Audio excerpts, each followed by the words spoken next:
Take a break from your busy schedule and join Harold Sala for Guidelines, a 5-minute commentary on living.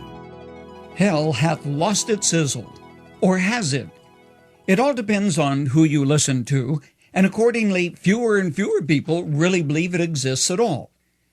Years ago, the Puritan preacher by the name of Jonathan Edwards held a manuscript before his weakened eyes and preached his famous sermon known as Sinners in the Hands of an Angry God. Many of those who heard him fell to their knees and cried out in anguish and fear, asking God to save them from hell. But hell seems to have lost its dread for most people. Frankly, hell has about entirely lost its sizzle. Muslims disagree as to whether or not hell is a location or a state of mind. But regardless of which they opt for, most Muslims do not believe it's a permanent state. While Orthodox Jews believe in a literal short-term hell, their conservative brothers disbelieve that hell is a reality. They simply talk of a world to come which you merit by good behavior or else forfeit by wrongdoing. Christians are divided. While liberals may sprinkle the word in their vocabulary, especially when they hit their thumb with a hammer, few of them actually believe in hell as a place. Evangelical Christians hold to a hell as being the antithesis of heaven, but they're rather sharply divided on what hell really is, and few of them have much to say about it at all. You know, preaching on hell just doesn't win friends and influence donors. Understanding that hell isn't a concept which people like to hear about, most ministers focus on positive felt needs: how to be happy and peaceful, how to be successful in life, how to get along with your neighbors and get the pay increase which you've been coveting. Keeping people happy is never a threat to a minister's retirement pension, something not lost on more than a few professionals today. But is there really a hell? Regardless of what people may think or say, if there is one, and if it's anything like that which Jesus described, those who have failed to inform us of that fact have done us a tremendous disservice.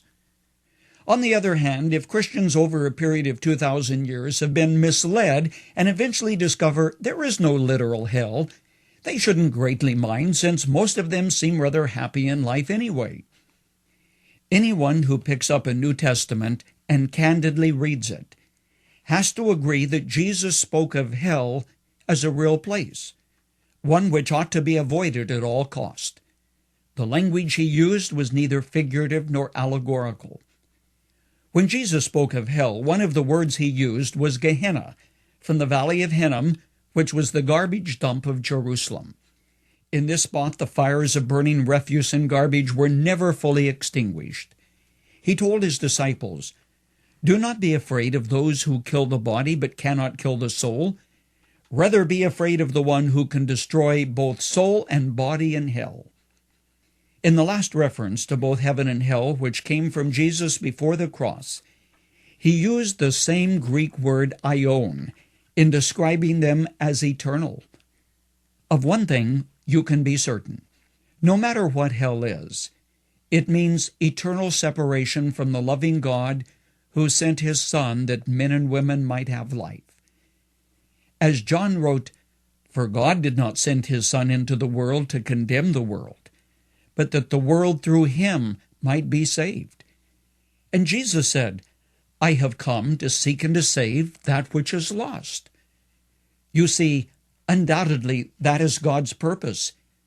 Get it straight, friend, you can't afford to be wrong.